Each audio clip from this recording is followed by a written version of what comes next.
Em nome do Pai, do Filho e do Espírito Santo. Amém. Ave Maria, cheia de graça, o Senhor é convosco. Bendita sois vós entre as mulheres, bendito é o fruto do vosso ventre, Jesus. Santa Maria, Mãe de Deus, rogai por nós, pecadores, agora e na hora de nossa morte. Amém. Servo de Deus, Padre Júlio Maria de Lombardi, intercedei por nós. Em nome do Pai, do Filho e do Espírito Santo. Amém. Olá, meus caros irmãos e irmãs. Vamos continuar essa nossa aventura júlio-mariana.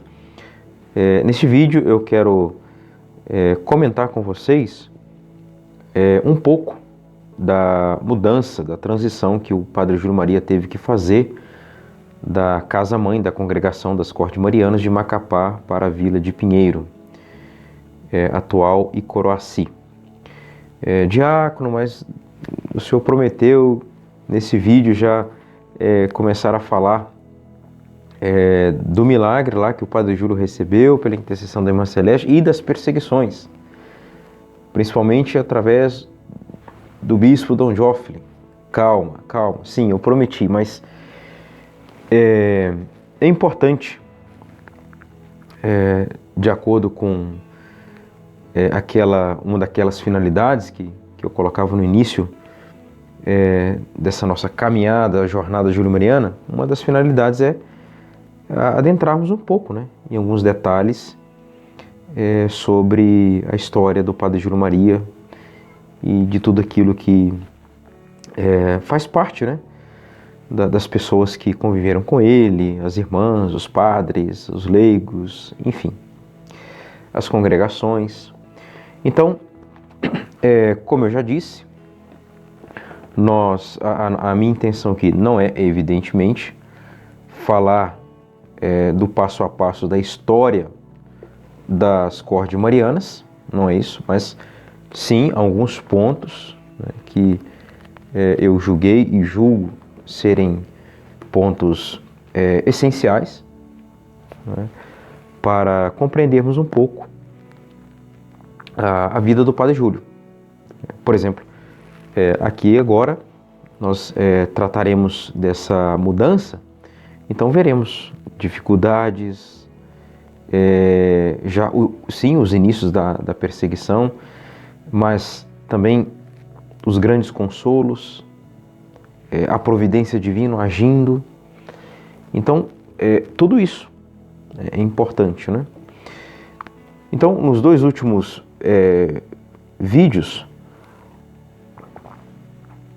falamos bastante da Santinha, da irmã Celeste, Maria Celeste. Então, vamos lá. Vamos de vez encerrar essa história, da irmã Celeste.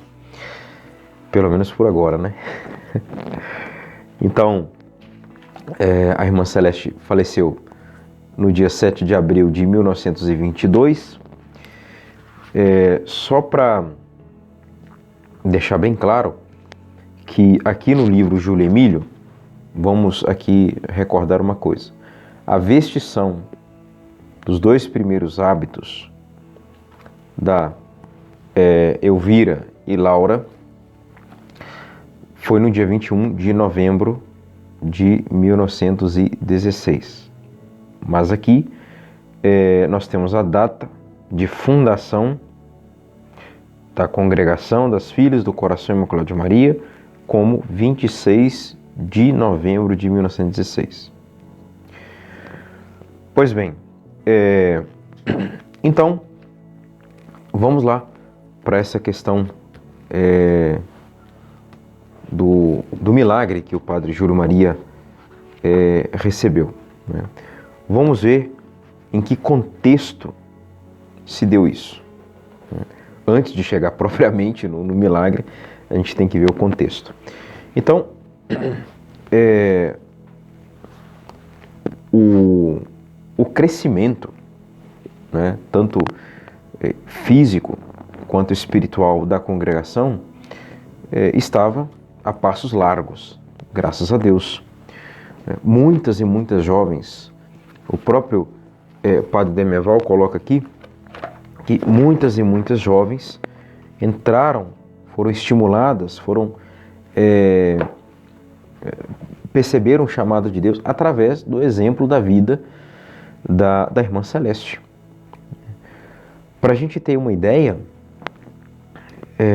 aqui na página 113, dessa história de amor e sacrifício da congregação, o Padre Demerval nos recorda que em 1921, 5 anos após a fundação das Cordes Marianas, o Instituto já contava com 26 membros, sendo 20 professoras, 3 noviças e 3 agregadas. Então veja bem, estava uma coisa mesmo assim promissora, com a graça de Deus. Então, o Padre Demerval coloca no capítulo 9 toda essa realidade do crescimento e, claro, isso chama a atenção da população e da própria igreja, do clero. Então, Dom Amando, ele fez uma visita canônica então, até que enfim, graças a Deus, Dom Amando fez uma visita canônica e só teceu elogios. Interessante que ele disse algo semelhante ao que irá dizer Dom Lara quando foi visitar a Mãe Umirim. Então, assim como Dom Lara chegou lá e disse, não, o dedo de Deus está aqui. Dom Amando, a mesma coisa. O dedo de Deus está aqui, isso aqui é obra de Deus. Pois bem, então, a partir da página 16, nós temos aqui um pouco desse relatório. E aqui diz que ele ficou muito impressionado com o espírito de oração, obediência, recolhimento e caridade reinante entre elas. Formulou votos de que Nosso Senhor queria sempre aumentar e aperfeiçoar.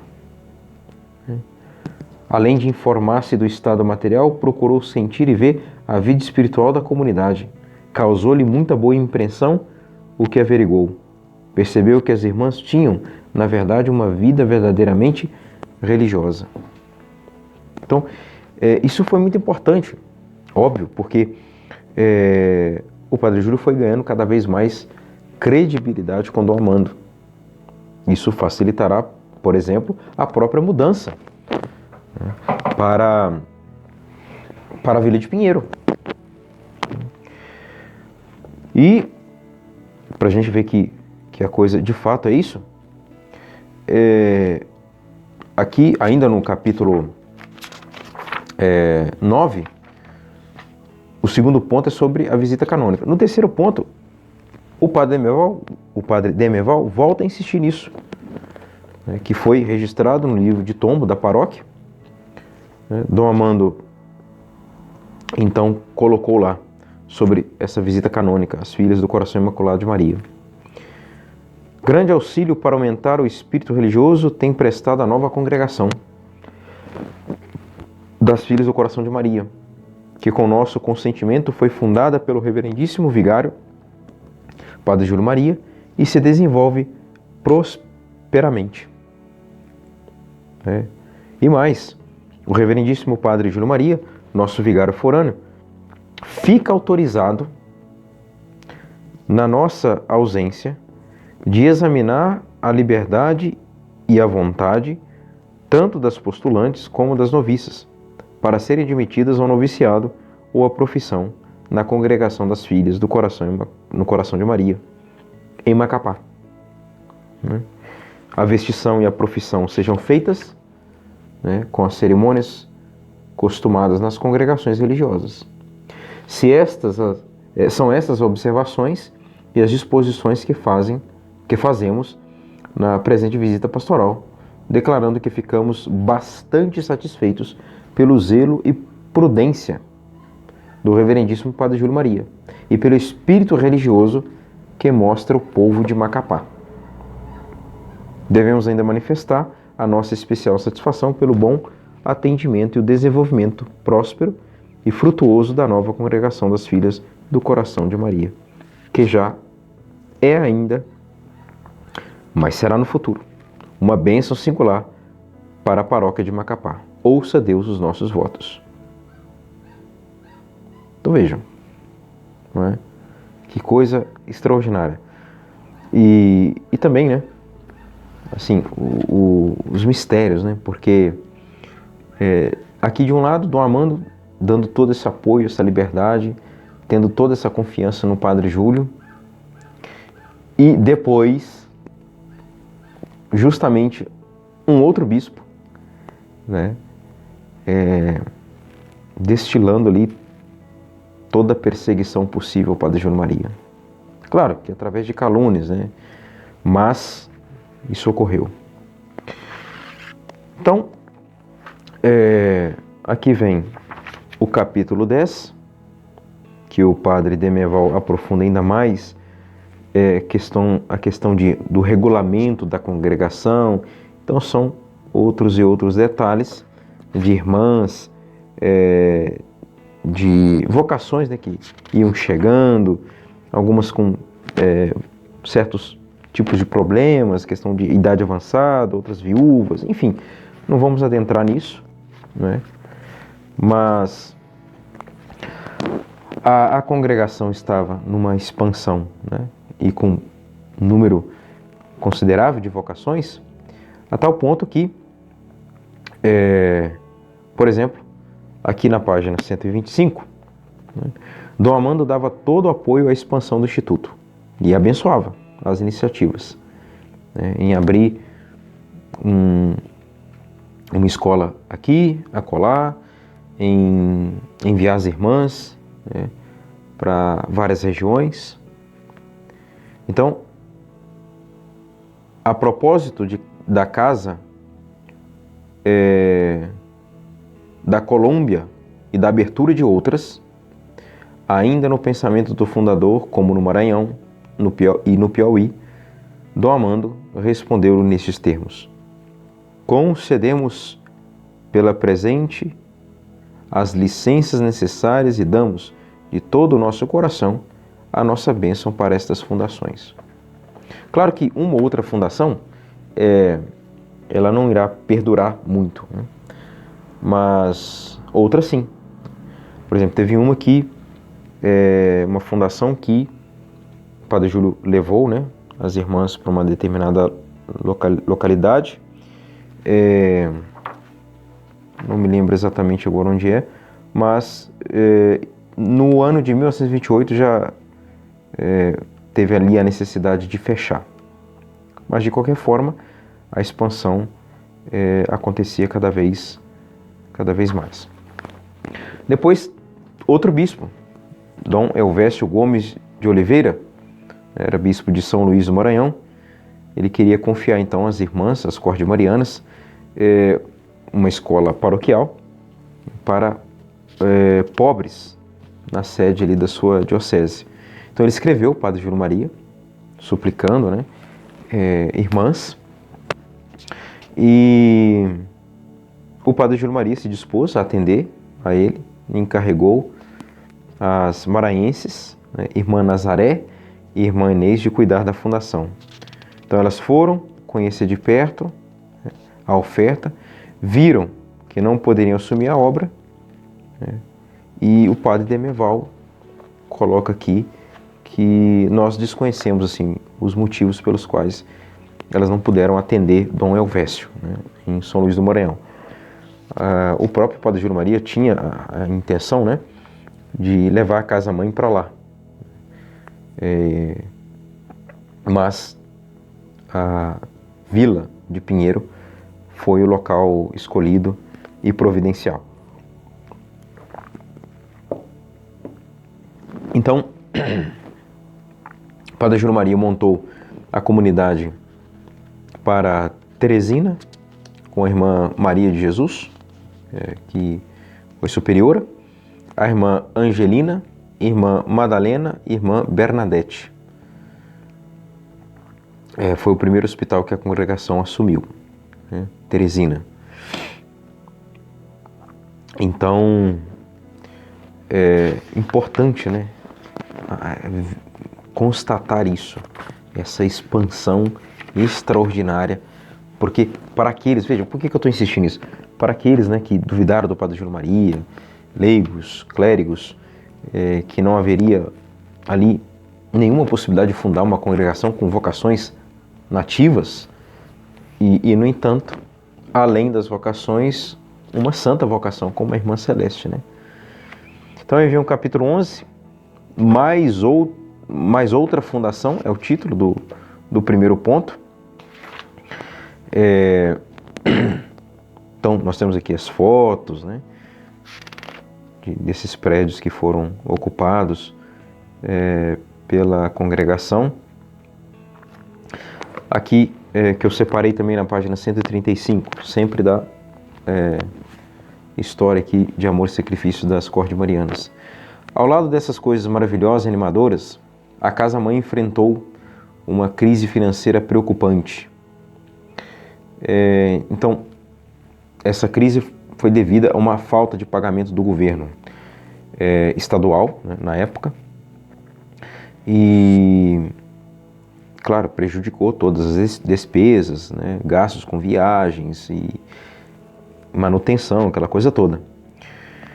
Diz o padre Demerval que o que salvou a situação, né, vale a pena lembrar que, veja, nós já tinha ocorrido, e o doutor Ivan, ele registra aqui, ocorreu em 1919. Nós já estamos aqui relatando essas coisas na década de 20, iniciozinho da década de 20, mas em 1919 ocorreu uma grave crise econômica, já tinha acontecido essa, mas aí assolou toda a região amazônica, né? E depois também, isso ele registrou, essa grave crise em abril. Em maio, ele fala da queda do ciclo da borracha, né? Que aí sim foi mais fatal em Macapá. Então a questão foi virando uma bola de neve, né?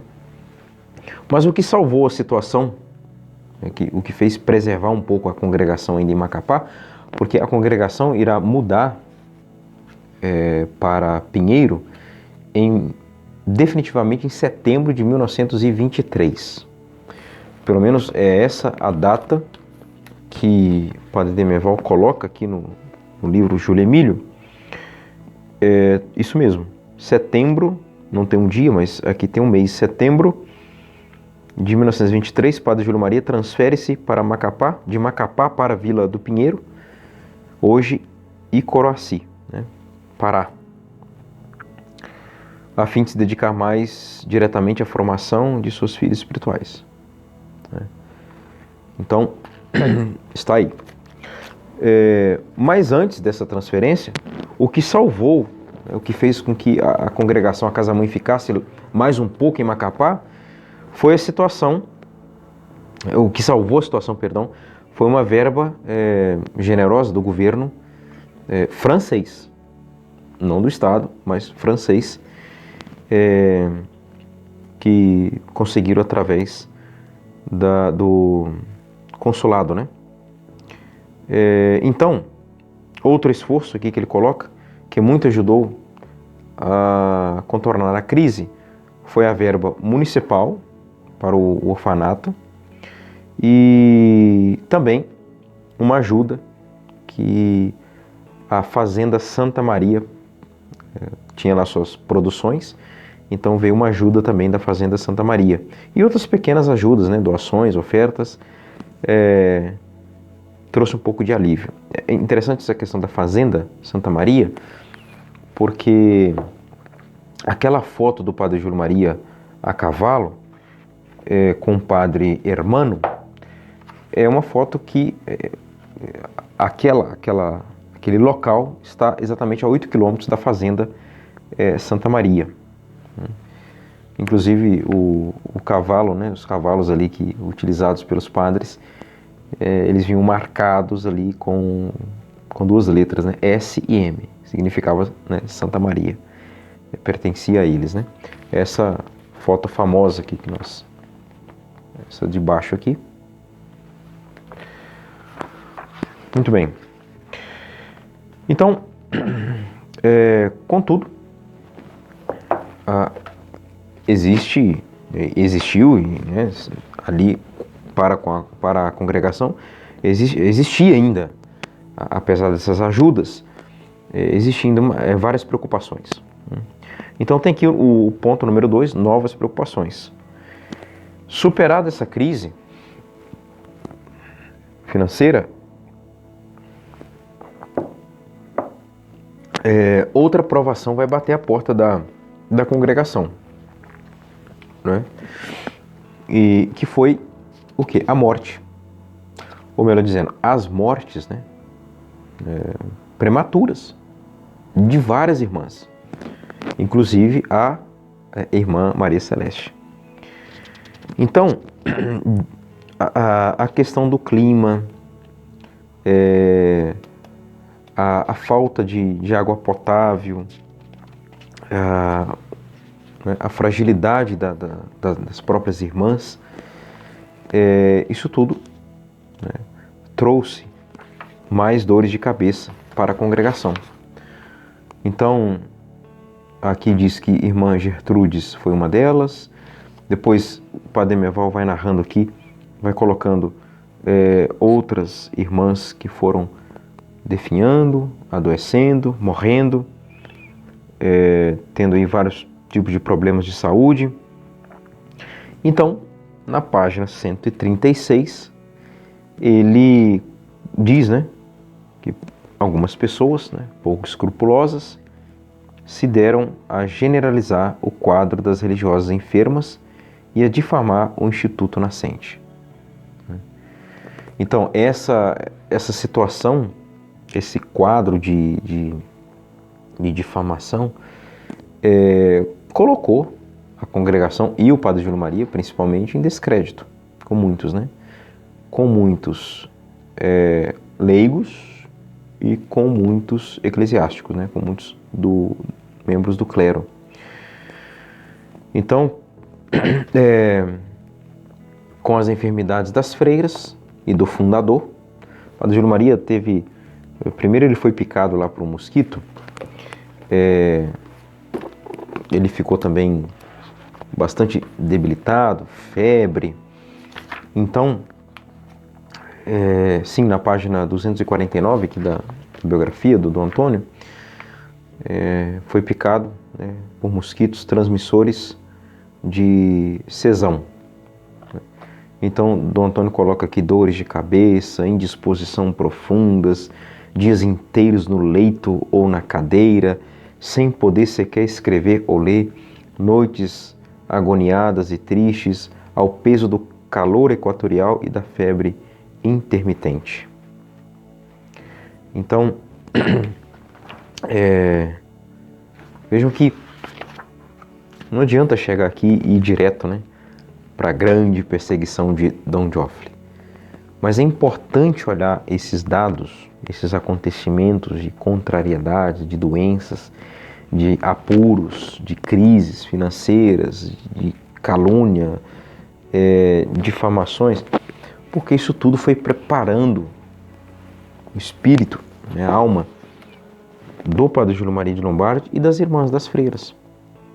O Dom Antônio vai dizer que quanto mais o Padre Júlio sofria, mais ele rezava. E foi esse espírito de sacrifício, de amor, de oração, que foi cada vez mais sendo um testemunho eficaz para as irmãs, né, e para os demais, né, filhos espirituais, paroquianos. Aí agora que entra, né, no meio disso tudo, voltando aqui para a história, uma história de amor e sacrifício das cortes marianas, aqui que entra, nesse contexto de crise, doença, etc., difamações. Página 137, diz o Padre Demerval, outro infortúnio que aconteceu com o Padre Júlio. Sucedeu em abril de 1921. Então, estamos aí no início da década de 20. Ele, numa viagem, acostumado a tantas viagens, tantas missões a cavalo, Ele então sofreu uma queda, né? Caiu com a perna direita. Imagina todo o peso dele, ele alto, né? Forte. Caiu em cima de alguns galhos e feriu gravemente a perna direita. Isso em 1921.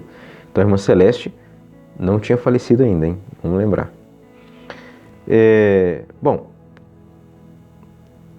para a gente ter uma ideia, essa queda foi tão violenta que ele chegou a desmaiar, né?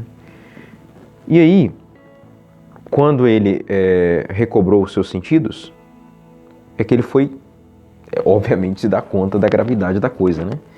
Então, o padre Demerval diz que após 3 meses de tratamento, a ferida, né, cicatrizou-se, mas pouco tempo se passou e surgiu uma outra. Então, fechava-se uma ferida na perna, sempre a perna direita, abriu uma outra do lado. E a perna foi tendo esse desgaste, né? Então, o que o padre Júlio Maria fez? Quando chegou o ano de 1922, veja, a queda foi, vamos gravar, a queda foi em abril de 1921. Foi levando, sustentando toda aquela doença, né? Aquele incômodo. E chegou então o ano de 1922. Quando ele foi levar a irmã Celeste, né, que caiu gravemente doente, que perceberam que era necessário levá-la para Belém, o padre Júlio então decidiu ir ao médico. E aí o padre Demerval diz, e naquele tempo eram os sofrimentos físicos que abatiam sobre o fundador, né, e as suas filhas espirituais. Com a morte da irmã Celeste, a bordo lá da embarcação São Pedro, tem uma foto aqui dessa, aqui, embarcação São Pedro, essa aqui. Veja bem que legal. Com a morte da irmã Celeste, é que então começou de vez essas perseguições por calúnias, né? Imagina, as irmãs começam a morrer, jovem, a irmã Celeste morreu com 17 anos, a desconfiança começa a aumentar. Quando menos se esperava, eis que, diz o padre Demerval, a 8 de janeiro de 1923, menos de um ano da morte da irmã Celeste, a terceira filha do Coração Imaculado de Maria vai juntar-se a 2 primeiras na luz perpétua. Era a irmã Helena. Veja bem, menos de um ano depois da irmã Celeste. Então,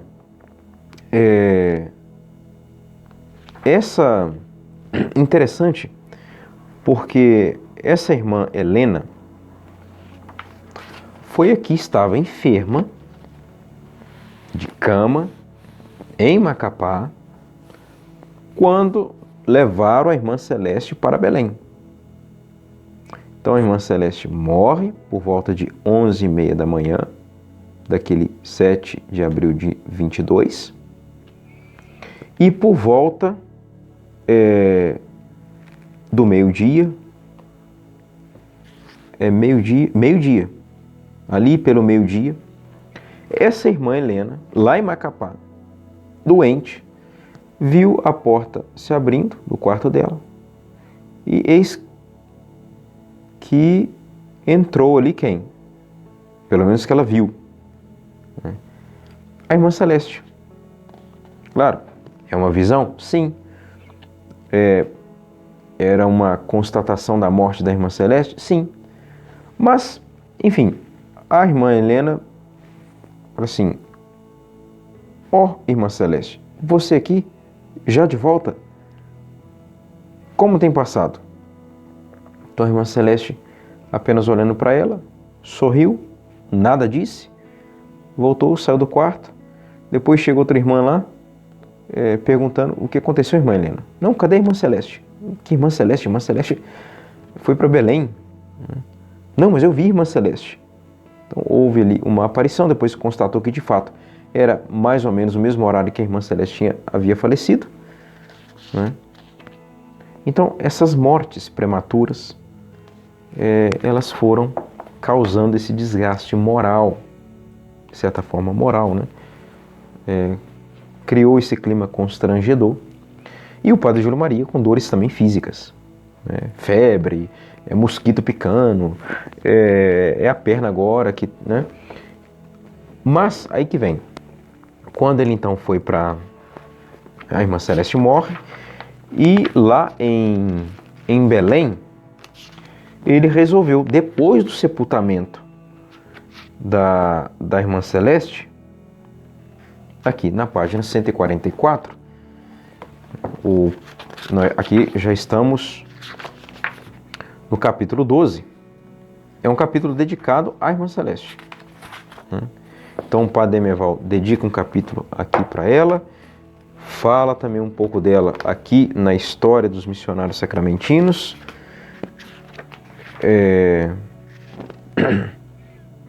Isso, na página 143, quando ele vai falar das doenças e cura milagrosa do Padre Júlio, né? Novamente, aqui a figura da irmã Celeste. Então, o Padre Júlio, feito o sepultamento de sua santinha, prosseguiu a viagem, foi ao médico, os médicos, na verdade, né, achando as feridas de caráter maligno, aconselharam ele o quê? A amputar a perna. Isso em 1922. Lembram? A ferida, a queda, em 1921. E ele que não parava, né? Como é que ia sarar isso naquela época? E olha que ele, né, sabia lá de medicina, né? Mas amputar a perna, a fim de evitar uma possível gangrena ou tétano, o que seria fatal, né? É claro. Então, ele energicamente não consentiu com isso, né? Em absoluto, não. E se entregou, se abandonou em Deus, e que Deus daria um jeito para ele. Então, aqui diz que, quase como paliativos, Dr. Remígio Fernandes lhe receitou alguns medicamentos e pomadas.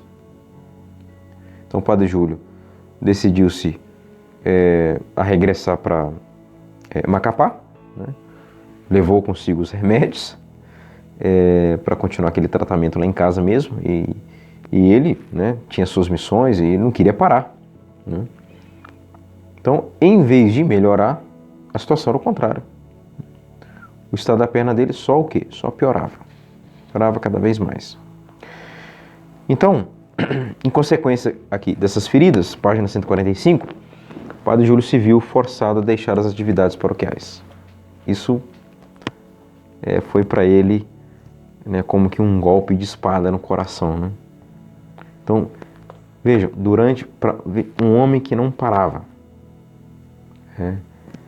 claro, não era um ativista, né, um pastoralista, mas ficou 2 meses confinado ali, a uma completa imobilidade e impossibilidade de caminhar. Então, em fevereiro de 23, chegou o seu superior geral a Macapá, né? O padre Trump, né? O padre Trump, inclusive, visitou também as irmãs, as Cordemarianas, e ele também aconselhou o Padre Júlio Maria a sair de Macapá, né?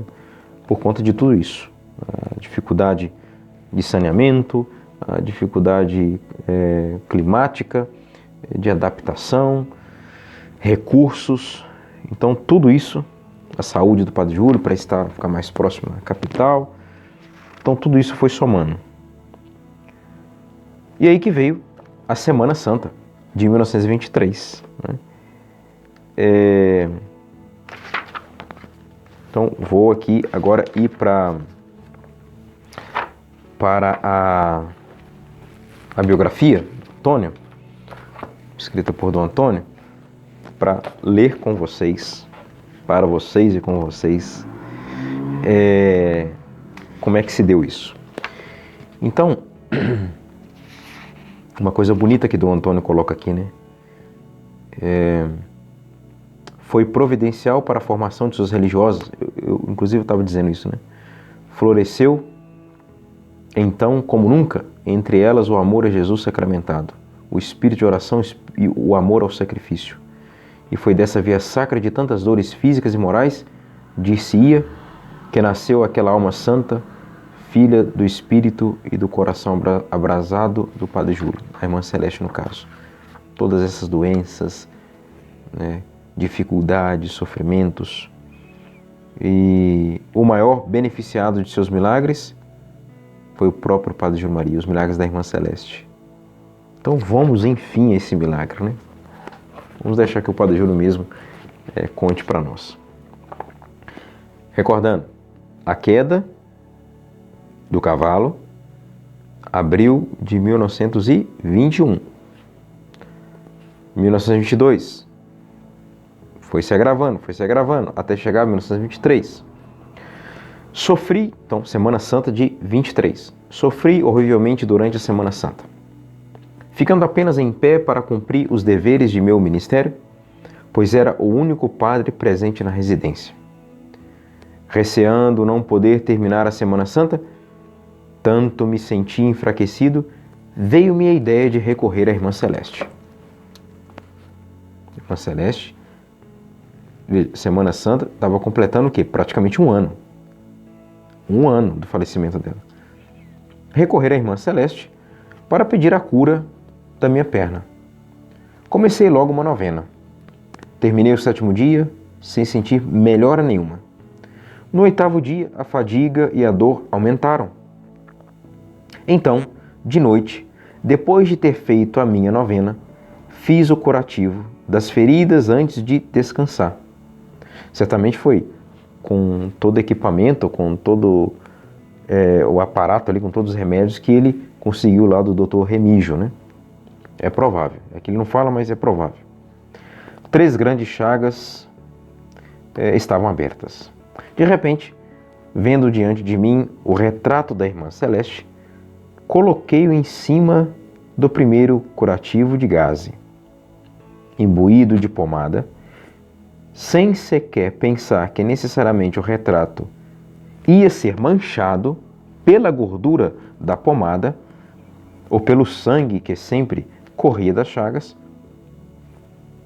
e atei tudo com uma tira, repetindo: Irmã Celeste, cure a minha perna, pois preciso dela para trabalhar. Passei uma noite calma, reconfortadora. Ao acordar de manhã, não senti nenhuma dor.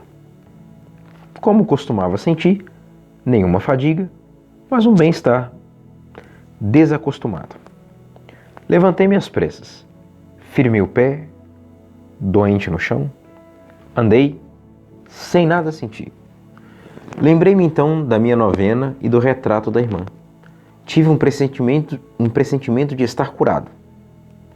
Retirei a grande tira que envolvia a perna, o retrato da irmã caiu limpo, sem a mínima mancha, nem da pomada, nem das feridas.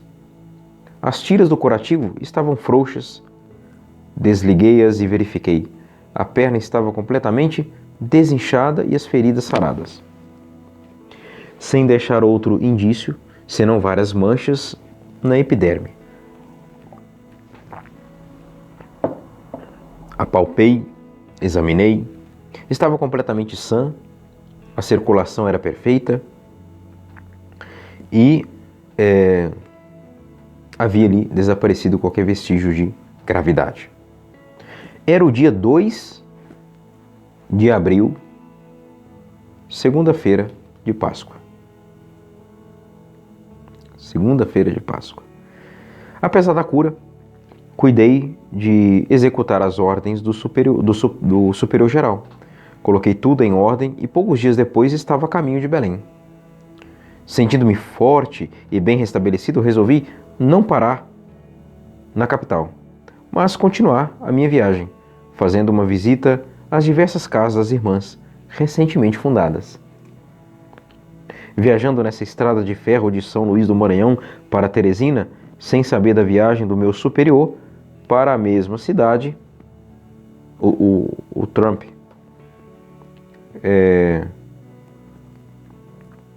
encontrei-o de repente na estação de Coroatá, de volta para São Luís. O nosso mútuo espanto foi quase igual. Contei-lhe o fato, a cura radical, a minha saúde perfeita. Ele notou que de fato não tinha mais nenhum indício de enfraquecimento, mas quis ver minha perna curada. É igual São Tomé, né? Afastando-nos, mostrei-a e ele pôde averiguar deviso o milagre, repetindo várias vezes: isto é mesmo um milagre. Eu o julgava completamente perdido, só o dedo de Deus. Né? E aqui, durante os 14 anos que se seguiram essa cura, nunca mais o mal voltou. Fiquei radicalmente são, conservando apenas mancha, porém com a circulação normal. Escrevi esta narração em 2 de outubro de 1923 e, relendo-a hoje, atesto de novo a sua veracidade. Então tá aí, que bonito, né? Que coisa espetacular, né? E assim, extraordinária, sobrenatural mesmo. Então, o Dr. Ivan também coloca aqui alguns artigos do Padre Júlio Maria, no norte do Brasil, na página 15, abril de 1923. O Padre Júlio fica curado de uma ferida na perna direita por graça da irmã Maria Celeste. Né? Isso em abril. Em maio, ele deixa a paróquia de Macapá.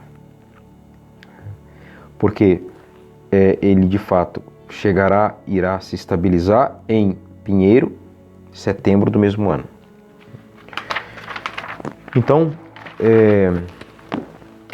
voltando aqui à história de amor e sacrifício, no capítulo 13, né, aí sim, mudança do noviciado e da sede do governo da congregação. Então, com a morte das irmãs Gertrudes, Celeste e Maria Helena, o fundador, que vinha pensando em transferir o noviciado para uma localidade, de clima mais ameno, passou a ficar seriamente preocupado. Né? Era urgente, então, essa mudança. Aqui na página 149, o padre Demerval coloca assim: o padre Júlio Maria já havia enviado a irmã Nazaré, irmã Inês, filhas do Maranhão, a irem a São Luís, né, do Maranhão, capital do estado, com a incumbência de procurarem um local melhor para a transferência. Então veja que, como eu estava dizendo, a ideia era transferir o noviciado e a sede da congregação, da casa-mãe, para o Maranhão. Coisa que não se concretizou. Né? Como diz aqui o padre Demerval, não logrou êxito.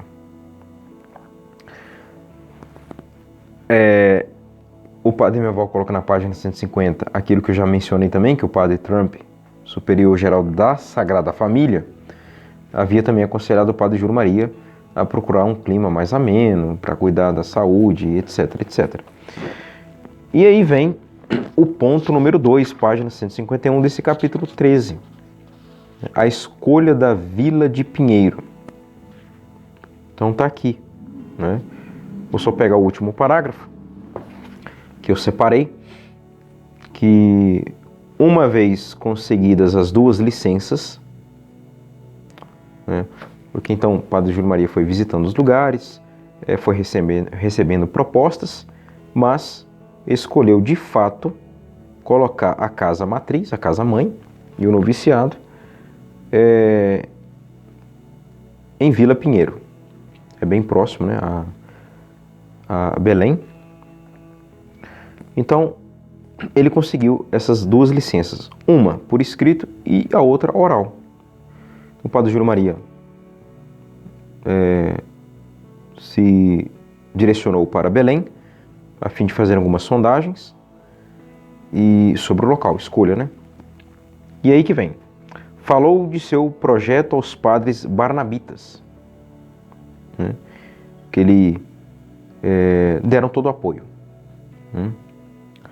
Apresentaram-lhe a vila do Pinheiro. O padre Barnabita, inclusive o Padre Júlio tem uma foto com o padre Barnabita. Deixa eu ver se eu... essa aqui, ó. Vila do Pinheiro, cônego Antônio Lobato, amigo do Padre Júlio Maria. Este aqui. Aqui. Tem 2 jovenzinhos aqui, de pé. Um era o Expedito e o outro era Ariovaldo. Eram os primeiros candidatos da futura congregação masculina do Padre Júlio. Mas com a saída dele, tiveram que devolver às famílias. Mas Expedito, né, ele entrou para os barnabitas e ordenou-se padre. Então, essa foto aqui está 1924 ou 1925, né? / 1925. Então, Vila do Pinheiro, subúrbio da capital. Aqui está a uns 18 quilômetros. Eu já encontrei aqui também informações de que seriam 36 quilômetros. De qualquer forma, é perto, né? Então, a capela lá, pertencente à Basílica de Nossa Senhora de Nazaré. Bom, então, escolhido o Pinheiro, né? Tem aqui fotos da Casa Mãe, Noviciado e Colégio de Nossa Senhora de Lourdes, Vila do Pinheiro. Tem as fotos. Vou só... Então tem as fotos do Padre Júlio, veja como que foi crescendo vocações, alunas, irmãs.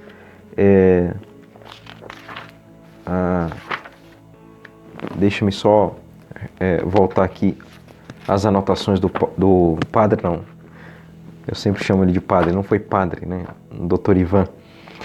Então, na página 16, ele coloca, né, aqui, outubro de 1923. O Padre Júlio irá se instalar, como diz o padre Demeval, setembro de 1923. Em outubro, mês seguinte, está a anotação do Padre Júlio Maria que o Dr. Ivan publicou para nós. Então, o Padre Júlio acaba de instalar o Pinheiro, o noviciado das Filhas do Coração Imaculado de Maria.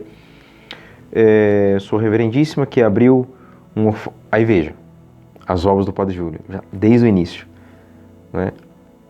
Abriu um orfanato com 12 meninas, adquiriu o chamado Retiro do Caboclo, e tensionava lá, né, pensava em abrir um externato feminino. Então, aqui também, a antiga Vila do Pinheiro, que é hoje, já era naquela época, né, já tinha mudado de nome, né?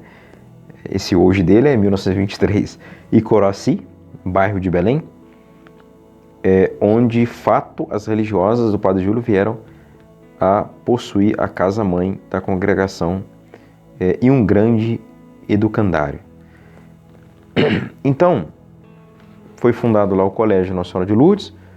A capela do colégio, Capela Nossa Senhora de Lourdes, o Padre Júlio ajudou a construir, botou a mão na massa, e principalmente o altar, né? E consta aqui nos escritos de que o Padre Júlio deixou lá no cimento, no concreto, a marca de sua mão no altar, né? Tem, deixa eu ver, tem a foto, tem algum local aqui, tem a foto deste altar de Nossa Senhora de Lourdes. Isso, Capela do Colégio Nossa Senhora de Lourdes, onde está a gruta que o Padre Júlio construiu com suas próprias mãos. A foto está acima aí dele junto com o cônego Antônio Lobato. Então,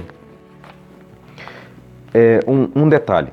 Aqui o doutor Ivan diz que o Padre Júlio, então, foi para a Vila do Pinheiro,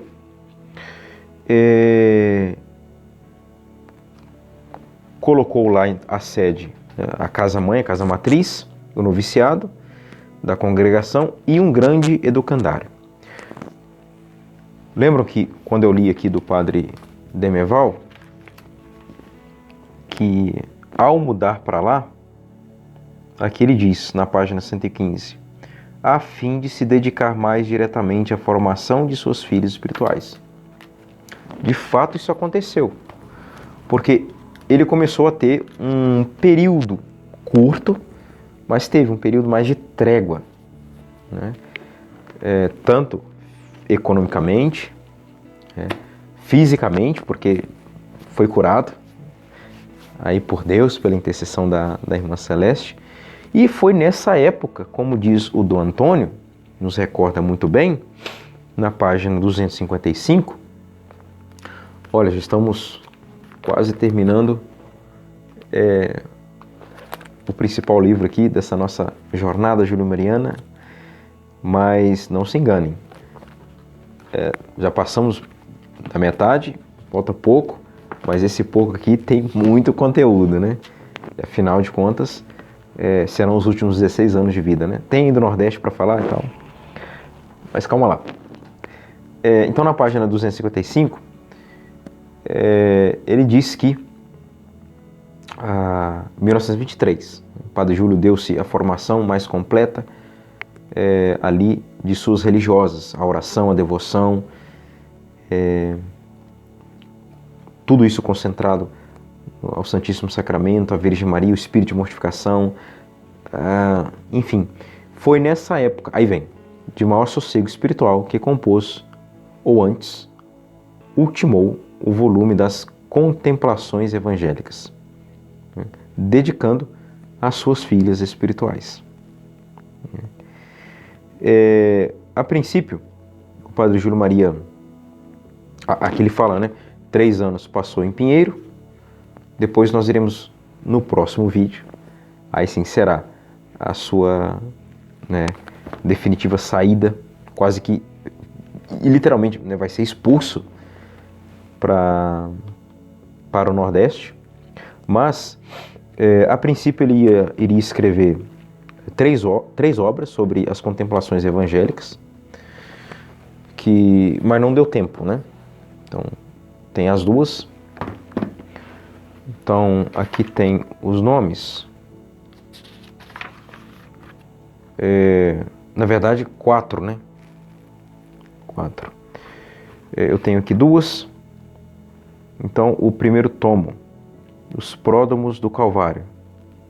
Ou seja, os primeiros relatos da vida de Nosso Senhor antes e durante ali o Calvário. O segundo tomo, A Subida do Calvário. Então, 2 ele conseguiu escrever, isso, 2. Dos 4 que ele fez a proposta, né, para escrever, e seria isso, A Subida do Calvário, está aqui. O terceiro tomo seria A Tragédia do Calvário e o quarto, Os Triunfos do Calvário. Então, tudo com relação ao Calvário, obviamente, a vida de Nosso Senhor diante do Calvário, no Calvário, enfim, tá aí, pelo menos 2 obras. Pois bem, meus caros irmãos e irmãs, agora, já na próxima página, 256, vai começar, aqui, Dom Antônio vai começar a falar das dessas perseguições. Então, aqui na biografia, eu não mencionei, mas deixa eu só localizar vocês aqui. Nós chegamos, enfim, à terceira parte, que é a última parte dessa biografia, o mestre ou fundador. Então, o capítulo 21 tratou dessas dificuldades lá em Macapá, das doenças do Padre Júlio, todas as calamidades econômicas, né, o financeiro, etc. A mudança para a Vila de Pinheiro, a cura que ele recebeu, um pouco da trégua que ele teve, a construção do colégio, enfim, o educandário, e já parte aqui para a perseguição e vai finalizar com o advento de Manhumirim, com a ida para Manhumirim, que será o capítulo 22. Fala muito brevemente, aqui num flash, sobre a estadia dele na paróquia São Pedro do Alecrim, Rio Grande do Norte, que nós iremos ver depois. Então, um capítulo que tratou de tudo isso, né? Pois bem, aqui ainda na história dos missionários, eu havia separado algumas coisas, mas é basicamente isso, né? Porque o que o padre Demeval coloca aqui, coloca com um pouco mais de detalhe, disso que tratamos hoje, na história das Cortes Marianas. Ele coloca aqui um pouco mais mais resumido, né? Porque aqui ele está falando dos sacramentinos, né? Então, ele termina aqui o capítulo 13 falando da transferência da casa-mãe, né? Então, o próximo capítulo ele vai falar o início de nossa história. Já vai falar das oposições que ele vai encontrar com Dom Joffre, a sua ida, Padre Júlio se manifesta, etc. Mas depois ele vai para Rio Grande do Norte e, enfim, a vinda, ou a ida, né? Estou falando vinda porque eu estou aqui em Minas, para Manhumirim. Então, por hora, é isso. Deixa eu ver aqui também, deixa eu só conferir aqui. Dr. Ivan, novamente, Dr. Ivan coloca aqui em 1924, segundo consta, o Padre Júlio Maria teria deixado a marca dos dedos de sua mão direita na parede da gruta de Nossa Senhora de Lourdes. Interessante, né?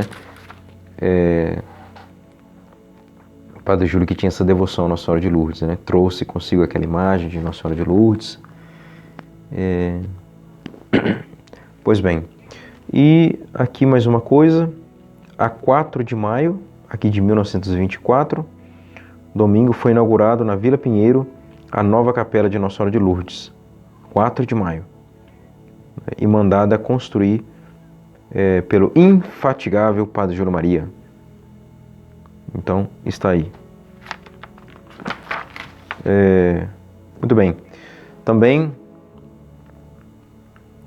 aqui já vai começar a falar, aí sim, já quase iniciando, já em novembro de 1924, vindo de Manaus, a bordo do Ceará, né? Passou por esta capital a 3 de outubro o excelentíssimo, reverendíssimo Dom Irineu Joffre. Paramos aqui porque as próximas cenas, né, do próximo capítulo, do próximo vídeo, começa exatamente aqui com Dom Joffre e a grande perseguição. O Senhor esteja convosco, Ele está no meio de nós. Pela intercessão do servo de Deus, o Padre Júlio Maria de Lombardi, abençoe-vos o Deus Todo-Poderoso, Pai, e Filho e Espírito Santo. Amém.